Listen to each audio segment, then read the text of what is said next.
Ал енді ассалаумағалейкум құрметті қауым. Міне Egov Mobile деген сервис бар.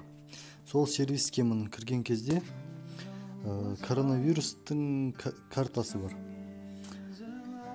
Міне карта COVID-19 деген картаға мен кіреміз. Бұл картада Қазақстан бойынша 1775 ауруды жұқтырған адамдардың саны 1775 адам болған екен. Енді анығырақ білсе болады ол жайлы. Ол үшін кіріп кетеміз картаға. Енді қараңыз, Астана жақта 826 да, Алматы жақта 1013 адам дейді. Енді жақындатып толығырақ көрсеңіз болады. Міне Алматыда 915 дейді. Жақындата береміз. Жақындатқан сайын анығырақ көрсе болады.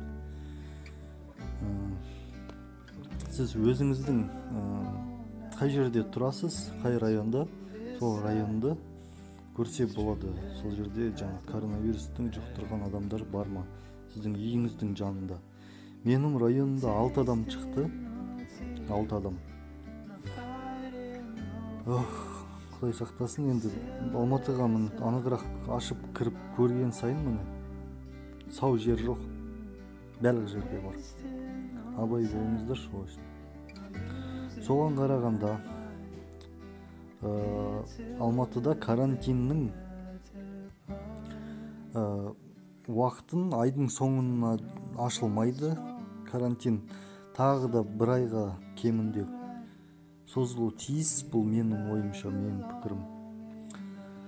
Өйткені десеңіздер, неге десеңіздер, жұқтырылған адам саны өте көп. Өте көп. Үшін абай болыңыздар. Осыны көрсетейін деген енді. Сол енді қош сау болыңыздар. Ауырмаңыздар.